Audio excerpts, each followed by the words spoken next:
Science is a result of human nature and our natural desire to understand what's going on, observe it, measure it, explain it. And it is challenging. We've been doing it for thousands of years, and still, some things are really hard to understand. So we observe and we measure, and observe and measure, and observe and measure.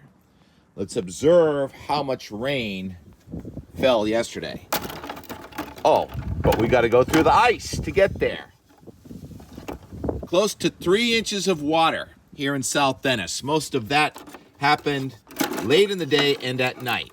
And at risk of freezing my fingers once again, ice in the bucket for 3 out of the last 4 days, despite being 52 degrees here yesterday afternoon. The wind was from the south, and then all of a sudden the wind was from the north. And the temperature here went from 52 to 36 in about 15 minutes. An incredible thermal gradient resulting in the most widespread, probably highest impact winter storm in a winter of relentless winter storms, coast to coast, and here, especially in New England. The sky looks like it's full of snow right now. It is a total ice sky. There's the sun. Sun just getting above the Leland. That Leland is out of control. That's some of the work I'm supposed to do. So let's go up in the sky. Looking down from 21,000 miles. A gorgeous satellite image with, you can see the back edge of the cloud right here over Cape Cod. And you can really make out where the ice and snow fell in the last 24 hours and last 14 days for that matter. And you can see the line right there in northern Massachusetts, just south of Albany, New York. And then the snow. The greatest 24-hour snowfall of a season of relentless warmth and rain and snow. 36 inches is the word from Sunday River, Maine, for the biggest snowstorm of the winter, and it all happened in 24 hours. It was not all rain or snow. It was a definitely underestimated, high-impact ice storm, freezing rain. Here's the view from Beckett, Massachusetts, elevation 1,300 feet. John Lowell says, we got off fairly easy. Down the hill, looking down into the valley, damage was a much worse. Wait a minute. The damage was worse down below? That's right, because cold air is heavy and it sinks. It's very dense. Cold air is water as oil is to warm air. So what happened was the tropically infused air mass coming up from the south, warmer, lighter air rode over the top of the colder air. We talked about it. High barometer cold. Call it cold air damming. But usually cold air damming is east of the Green Mountains and White Mountains. But this time, Albany, New York, the Hudson River Valley. Also, cold air drainage all day yesterday. 1/2 inch of freezing rain reported near Albany, New York. And then amazing, Chris Carlton last night in Portland, Maine. He says, it's pouring rain and the temperature's 31 degrees. Right down to Portland and Old Orchard Beach, right on the beach. Yesterday, close to 1/2 inch of ice accretion. That is why hundreds of thousands of residents from New York to Maine are without electricity this morning. And it's not exactly a spring day, even though the sun is out in a lot of spots. This morning, the coldest air, where it was actually clear and calm, Glens Falls, New York, got to 2 below zero with radiational cooling and calm air on top of the new snow. That was colder than the summit of Mount Washington. Summit of Mount Washington this morning, hurricane force winds. There was a gust to 115 miles per hour at 7 a.m. when the temperature was about 1 below zero. The snow blowing across the summit accumulating in the ravines on the east side of the presidential range, and we have historic avalanche danger. Chris Carlton also made me aware that the week was full of avalanches on Mount Washington. I wasn't paying close enough attention, but more than 70 inches of snow have come down this month in March. The average for the month is 45, and you can just see it. You can't show the stream, but it is just a ground blizzard at the summit of Mount Washington. And I went and reviewed the U.S. Forest Service avalanches for the week, and they said it was historic this week with a 1 in 20 year event occurring. I think that was on about Wednesday or so. Just avalanche day after day after day. And there was a fatality earlier before the avalanches because the first part of the month was so warm and wet. When the cold air finally got here, it froze solid. And there were hikers and skiers and backcountry that resulted in long falling slides and one fatality and 2 critical injured. So scary times. And the avalanche danger, they say today, large destructive avalanches are going to occur, and they're going to run all the way into areas that are normally safe, all the way to the approach from just above Hermit Lake. So it gets serious, but also a lot of people really enjoying it. Russ Murley shared this image from his place near Saddleback. I think he's in Rangeley. His car is under there. Yeah, all of us were talking yesterday. Russ Murley, Weir Lundstead, we're at Attitash. Says they get about 20 inches of snow at Attitash. The most non-ski area snow I've heard of was 28 inches at Albany, New Hampshire, which is just south Attitash, and King Pine. Last weekend for King Pine. All the trails are open. Every ski trail in New England pretty much north of where the rain-snow line was yesterday. And, of course, there was rain. We picked up that real fast 2+ inches here. And Brian in Mansfield, Massachusetts, says he got close to 3.5 inches of rain. That's the most he's had in his 24 hours since he set up his Coco Raz. And passing, I think, 8 inches for the month of March. So in Cranston, Rhode Island, Tony Petrarca, yeah, all of us, we were sharing our data yesterday, says that just unbelievable flooding again. I think that might be the Patuxent River. So we had some of the heaviest rain, heaviest ice, and heaviest snow of the entire winter. We definitely underestimated the potential for the ice storm. All right, enough of this. So is the sun going to come out on Cape Cod today? Well, here's the 3 to 5 day from weather.us for Dennis. I'm always kind of focused on wherever I'm standing. And it says, oh yeah, we might get an hour of sunshine today, but the wind is going to be from the east and the northeast for the rest of the week, and we might not even get back to 40 degrees until about Tuesday evening, and then the rain's going to come back in from this storm moving away. And by the way, this thing did get down to 990 last night, so that kind of explains why it was so windy on Mount Washington this morning. But most of the ski areas are having a great day with blue sky. Anyhow, this storm is going to pull out. So let's just go to the, national. I forgot to show this. So I'm just reviewing what happened. Now let's try and make a forecast for what's up next. Oh, just a massive series of winter storms coming off the Pacific Ocean, mostly lifting to our west. But this morning, major winter storm warning in effect. Montana to North Dakota. South of that in the red. Blizzard warning in effect. Colorado, Nebraska, South Dakota. At least 4 states. That may expand as it moves east and north. That storm mostly is going to be blocked and missing us to the west. Here is the play-by-play from the Euro for the next 240 hours from pivotalweather.com. Our storm slowly pulls out. A new one forms between Nantucket and Bermuda with high pressure in southeastern Canada. That ensures we stay cold and gray here on Cape Cod. And the rain looks like it's going to return Tuesday as the Midwest storm lifts into south central Canada and slowly falls apart. And then we have a flow aloft coming back from the Bahamas, but it's going to be warm air riding up over the top of low-level cold air, high barometer cold, with cold, rain, and huge surf here. My brother Ed looked up the tides for Monday. Says they're not that bad. Anyhow, sorry, that was regressing. For the full moon tides are not that bad this week, but the erosion's going to be significant. And then when we get to Thursday and Friday, pick it back up here.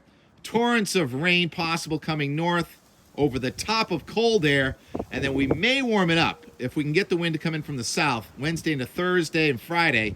And then another cold front comes in here.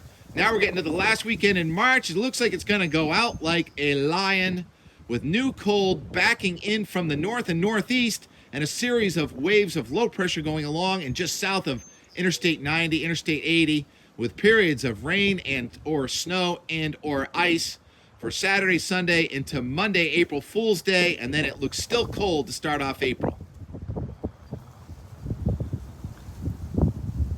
No downtime. No days off. Do your job every single day. My job is my hobby, is my job. Forsythia on hold, tulips on hold. Bird bath my dad got 50 years ago. Looks cold. Amazing. Ceaseless. Her Majesty, Mother Nature, never ceases to amaze. All right, a little north side tour, back roads of Cape Cod and Brewster yesterday with Peter Hecking before the torrential rain came in. Some sights that you've probably nenever seen in your life. And going back in time, Peter and I got to say goodbye to our friend Greg Urquhart a couple of days ago. And this morning we're going to celebrate the life of John Richard. They say to celebrate means to remember with gratitude. Remembering two friends. You've heard me talk a lot about how this weekend is so personal and why I'm not skiing. Remembering friends. Growing up here in Cape Cod, I feel blessed. I am blessed. The lilacs will be fine. Just a little delayed. Talk to you tomorrow. Where we used to go when we were Cedar Pond. Cedar Pond, close. So we're going to see the man that we used to cut the lawns with and do the landscaping with. Looks pretty serious. You sure we're allowed up here? Oh, you got an attack turkey. Oh, great. Here we go. We're friends with the owner. Look at the white hat, red, white, and blue hat. Wait, what color is a turkey's head anyway? Uh-oh. Yeah, that's what happens when you pass the don't trespass signs. Look, wait. He's putting up his tail. Isn't that for flirting Tom? purposes? That's Tom. See by the thing sticking out of his chest there. Oh, yeah. Oh, let's To fill it. fill it up with high test, please. Yeah, we like the lead. Yeah, extra lead. Oh, man. Milk truck. Something. What do we got? Almost 50 degrees. Southerly wind here in Cape Cod. Wind from the north in Vermont. It's called overrunning. And we're going back in time. Oh, look at that. He's got a... Yeah, just take it. Who cares? Oh, my goodness. Some of this stuff is exactly the same thing. That's amazing. These people with their shops. Beautiful. No, I'm not going to tell you where I am, I guess. I guess it's motorcycles and cars, trophies for the best of this and best of that, and fastest one of these and smallest one of those. And where's Buddy? I'd say he's a biker too. Awesome. Thanks for the tour, buddy. Won't tell anybody where your garage is. How did Evil ever jump one of these? Harley Davidsons. The Harley XR750 is an exact replica of the most famous stunt bike of all time and a surreal riding What's that, experience. Evil King? Yeah. I wouldn't even ride over a speed bump too quickly on this. Never mind attempt to jump 13 buses. made by, paid by, driven by an American. That's how it's supposed to be. Where's that guard turkey?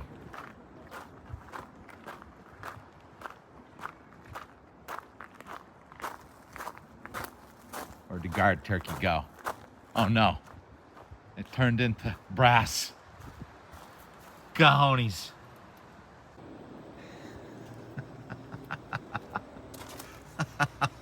Who does your hair? Who's your dentist? Oh, I love your shoes. All right, we're out. Got daffodils on Route 6A in the high rent district. Guess where we are? Look at that beautiful old house with the anemometer. And the fields that lead up into Cape Cod Bay. So check it out, Janet. We got to come down here. Regatta Road. Brewster. Peter, we're on tour. Yep, getting a tour north side of Cape Cod today.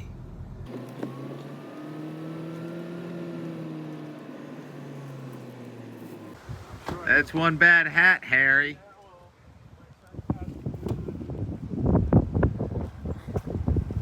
Looking north here, Scargo Tower. Rising 30 feet in the air, Scargo Tower is a well-known historical attraction that sits atop Scargo Hill, one of the highest elevations on Cape Cod. On a clear day, visitors who climb the spiral stairs are rewarded to a panoramic view of the entire bay from Sandy Neck, Barnstable to Pilgrim Monument, Provincetown, and glimpses of Plymouth on the northwest horizon. Originally a 28-foot tall wooden tower, it was built in 1874 and funded by local donations to be an observatory for the public. A telescope and area map were also donated. Ice cream, where'd that go? Was sold at the base of the tower. The structure was blown down in 1876 during the Great Storm and rebuilt again, funded by donations. In 1890, the tower was sold to Frank Toby, owner of Numbscosset House, to be offered as an attraction for locals and guests at his hotel. The second tower was destroyed during a wildfire in 1900. Don't have many of those anymore, do we? And rebuilt under the direction of Mr. Toby, who at this time elected to use the Cape Cod stone to construct the tower. That'll show those flames. In 1929, Toby family heirs donated the Scargo Tower Observatory to the town of Dennis for Dennis residents and visitors to enjoy forever. Are you from Dennis? Good thing. Stabilization of the existing structure began in 2019 to secure loose stones, clean the exterior, restore the winding metal staircase. Repairs were also made to the parapet, where needed a slightly taller concrete rim added, bringing the tower to its current height. For security purposes, bars were mounted on the lower windows and lockable steel gate was installed at the entrance. Residents and visitors are welcome back to Scargo Tower in 2021, again to enjoy its commanding view of Scargo and the Cape Cod landmarks in the distance. This sign was designed by the Dennis Historical Commission, Dennis Historical Commission, funded by the generous support of the town. Dennis images provided by the Dennis Historical Society. Scan that code. No problem. Let's do it.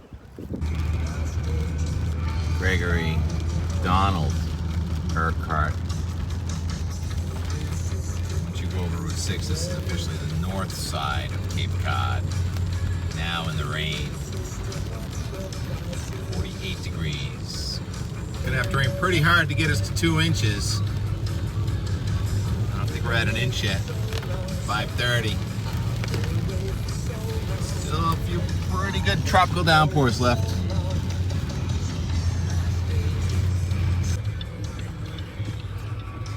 Nice roof. Nice oak tree. Got pine cones. For sure.